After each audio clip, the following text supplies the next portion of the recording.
India TV YouTube channel को subscribe करें और बेल आइकन दबाएं। पश्चिम बंगाल में चुनाव के ऐलान जंग के साथ ही गुंडागर्दी और पत्थरबाजी भी शुरू हो गई है। कोलकाता में बीजेपी के इलेक्शन सेंटर में तोड़फोड़ हुई है। बीजेपी का आरोप है कि टीएमसी के गुंडों ने रात के अंधेरे में उसके रथों को नुकसान पहुंचाया। पत्थरबाजी की गई, रथों से एलईडी तक चुरा कर ले गए। बीजेपी ने इस घटना का वीडियो भी शेयर किया है। वीडियो कोलकाता के कादापाड़ा इलाके का है, जहां गोदाम में बीजेपी के प्रचार रथ खड़े हुए थे। हमले में कई रथों के शीशे टूट गए हैं और ये सब कुछ हुआ रात के अंधेरे में जब लोग सोए हुए थे। बीजेपी का आरोप है कि ये टीएमसी के गुंडे थे जिन्होंने रथों को नुकसान पहुंचाया। ये दो तस्वीरें आप देख रहे हैं। रथ यात्रा का आगाज हुए अभी कोई बहुत खास दिन नहीं बीते हैं और इन रथों की तैयारी इसलिए की गई थी कि इसे शहर शहर जिले जिले में घुमाना है। एक प्रचार तंत्र का ये पूरा जरिया था रथ, जिसे तोड़ दिया गया है। बीजेपी आरोप लगा रही है कि ये टीएमसी की साजिश है, ये टीएमसी की कारस्तानी है। रात के अंधेरे में इन रथों को नुकसान पहुंचाया गया। बीजेपी महासचिव व पश्चिम बंगाल के प्रभारी कैलाश विजयवर्गीय तोड़फोड़ का वीडियो शेयर करते हुए क्या लिख रहे हैं वो भी आपको बताते हैं। चुनाव आयोग ने बंगाल चुनाव तिथि की घोषणा की और तृणमूल कांग्रेस के गुंडों ने बिना डर के रात 11 बजे बीजेपी के कादापाड़ा कोलकाता गोडाउन में घुसकर एलईडी गाड़ियां फोड़ दी। एलईडी भी खोल कर ले गए। शायद गुंडों ने चुनाव आयोग को चुनौती दी है। बीजेपी आईटी सेल के हेड और पश्चिम बंगाल के सह प्रभारी अमित मालवीय ने भी ट्विटर पर लिखा, टीएमसी के गुंडों ने कादापाड़ा गोदाम में बीजेपी के लखो सोनार बांग्ला रथों में तोड़फोड़ की। रथों को नुकसान पहुंचाया गया, एलईडी चुरा कर ले गए। टीएमसी के सियासी हिंसा की संस्कृति को देखते हुए चुनाव आयोग के लिए ये एक कठिन चुनाव होने वाला है। पश्चिम बंगाल की जनता जवाब देगी। तो कादापाड़ा के जिस गोडाउन में ये तोड़फोड़ हुई है, वहां से इंडिया टीवी संवाददाता अर्चना सिंह हमारे साथ लाइव जुड़ गई हैं। अर्चना, क्या तस्वीरें हैं वहां पर, क्या स्थिति है, कितना नुकसान पहुंचाया गया है इन रथों को?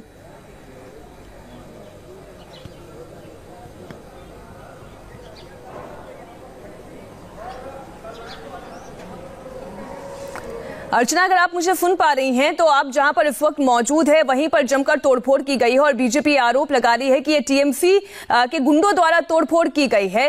तो अभी फिलहाल सुबह वहां पर क्या स्थिति है, कितने रथों को नुकसान पहुंचाया गया है, ये तमाम तस्वीरें एक बार फिर से आप देखें कि टीएमसी समर्थकों पर। जी, वेयर हाउस है जहां पर वो रथ खड़े किए गए हैं जो 3 तारीख से लोगों के बीच जाएंगे। 3 तारीख से 3 मार्च से 30 मार्च तक वो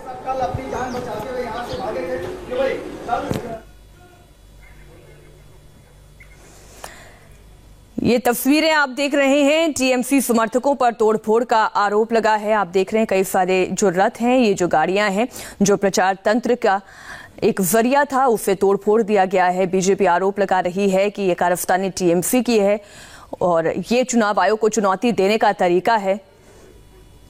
जो यहाँ पर खड़े किए गए हैं, 3 तारीख से ये रथ जाने थे। अलग अलग 294 विधानसभा में ये रथ जाने हैं और इन रथों में तोड़फोड़ की गई है। ये तस्वीरें हम आपको और दिखाते हैं। ये देखिए और ये रथ हैं आगे इस वेयर हाउस में। जब आप आएंगे तो आप देखेंगे कि ये तोड़े गए हैं रथ। ये देखिए यहाँ पर इसी तरह की तस्वीर इस वेयर हाउस में आपको नजर आएगी। जेपी नड्डा ने 25 तारीख को अभियान की शुरुआत की थी, लोखो सुनार बांग्ला, और उसमें ये रथ जाने थे 294 विधानसभा में, जिन रथों में तोड़फोड़ की गई है। वेयर हाउस में ये रथ खड़े हुए थे। 3 तारीख से लेके 20 तारीख तक ये अभियान चलना है, लेकिन उससे पहले ही वेयर हाउस में इन रथों में तोड़फोड़ की गई है। इनके अंदर जो एलईडी लगी हुई थी वो चोरी करके ले गए हैं। ये रथ हर विधानसभा में जाएंगे। इनमें बॉक्सेस लगे होंगे जिनके जरिए मैसेज भी दिया जाएगा। और आपको इसी वेयर हाउस में आगे की तस्वीरें दिखाते हैं क्योंकि इसमें बहुत सारे रथ खड़े हुए हैं और उनमें तोड़फोड़ की गई है। ये देखिए इधर की तरफ, जब हम सामने की तरफ आएंगे तो यहाँ पर भी रथ खड़े हुए हैं और इनमें तोड़फोड़ की गई है। जेपी नड्डा ने शुरुआत की थी लोखो सुनार बांग्ला अभियान की और उस अभियान के तहत ये रथ अलग अलग विधानसभा क्षेत्रों में जाने हैं। 294 30,000 पेटियां होंगी जो हर विधानसभा में जाएंगी। हर विधानसभा में 100 पेटी होंगी, 50 फिक्स रहेंगी और 50 पेटियां ऐसी होंगी जो लोगों के बीच जाएंगी और उसके बाद वहां पर ये दिखाया जाएगा कि लोगों से सलाह ली जाएगी, ये पूछा जाएगा कि वो किस तरह का बांग्ला चाहते हैं, किस तरह का पश्चिम बंगाल बने। बीजेपी चाहती है कि उसके इस अभियान में लोग भी जुड़े, लेकिन उससे पहले आज जो तस्वीरें दिखी हैं, रात में ये सब कुछ हुआ। बीजेपी का कहना है कि टीएमसी के गुंडों ने तोड़फोड़ की है और इनके अंदर लगी जो एलईडी थी वो भी चुरा के ले गए हैं। यहाँ पर ये देखिए, इस जगह पर एलईडी होती है जो लोगों को दिखेगी, जिसमें संदेश दिखेंगे, लगे होते हैं। यहाँ पर बीजेपी का कहना है कि वो भी ये लोग निकाल के ले गए हैं, ये तोड़फोड़ की है, तोड़ दिया है। ये देखिए, ये पूरा तोड़ा है। यहाँ पर हैं हमारे साथ यही बीजेपी के ही, वो बताएंगे क्या हुआ सर, क्या पूरी घटना है। ये रात में 10:50 के बाद जो है टीएमसी के गुंडा वाहिनी आकर हमारे जो है परिवर्तन यात्रा की जो गाड़ी है उसको भांगचूर किए हैं, तोड़े हैं, ड्राइवर सबको मारे हैं और बहुत सारे मोबाइल फोबाइल लैपटॉप ये सब लूट लाट कर ये लोग ले गए हैं। हाँ, एलईडी लगी हुई थी, ये ईंटा मारकर जो है इसको डैमेज कर दिया गया है। अच्छा, ये कितने बजे की घटना है? रात जो है 10:50 से लेकर 11:30 बजे बीच की घटना है। कितने लोग होंगे जो आए थे? 15 से 20 आदमी थे, तृणमूल के गुंडा वाहिनी।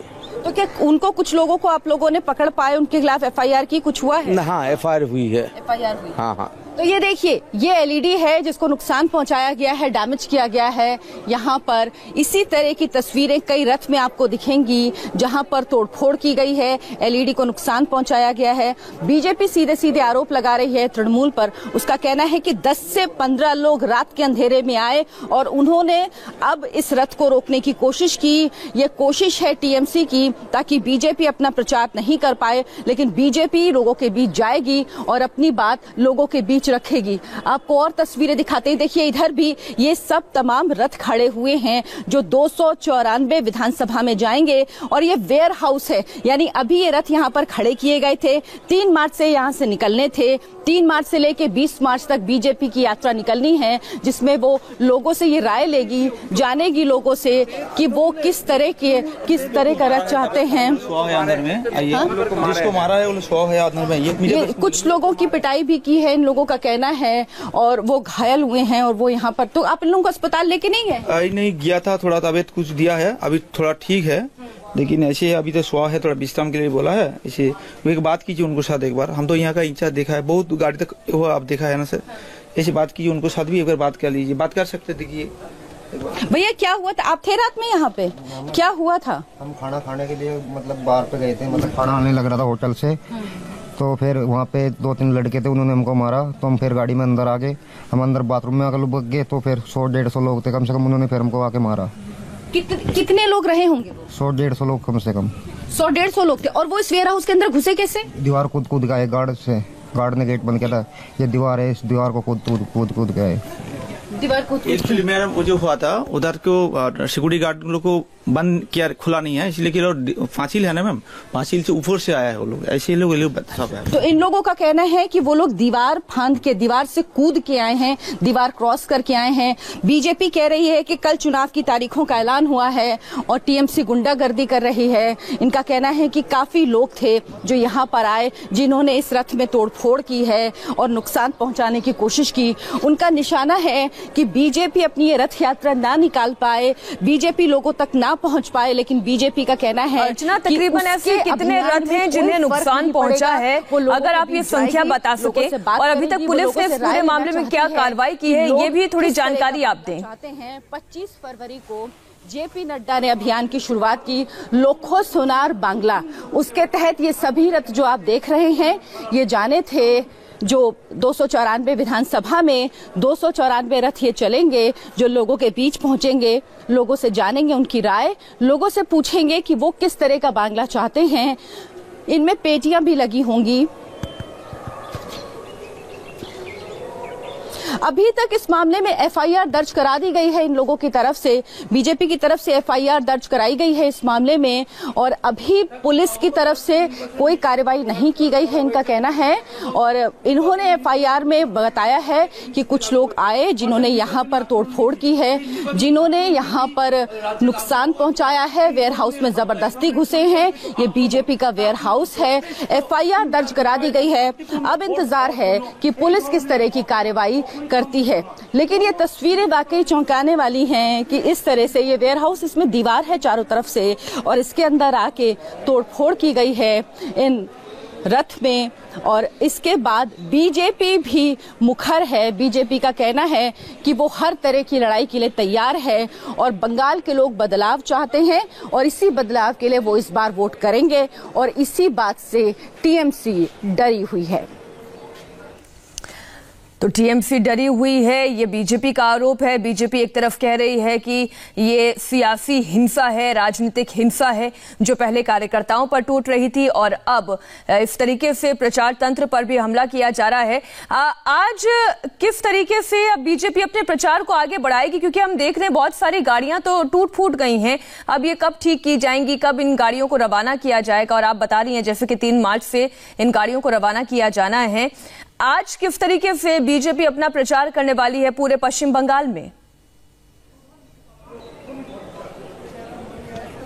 आज बीजेपी के दिलीप घोष परिवर्तन यात्रा निकाल रहे हैं। रोज का बीजेपी का कार्यक्रम होता है।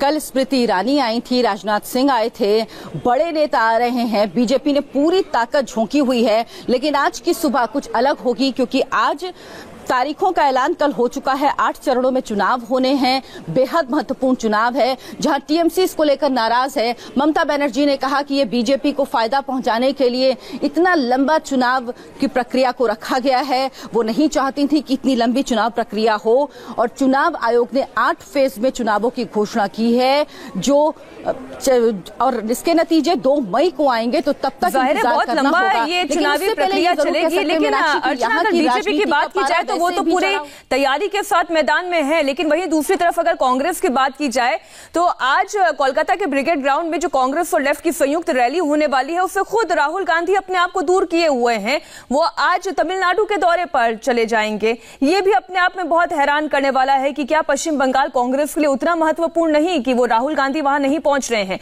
बहरहाल पूरी जानकारी के लिए अर्चना आपका शुक्रिया। हम आगे बढ़ने से पहले आपको बता दें इंडिया टीवी पर दर्शकों के लिए क्या है खास।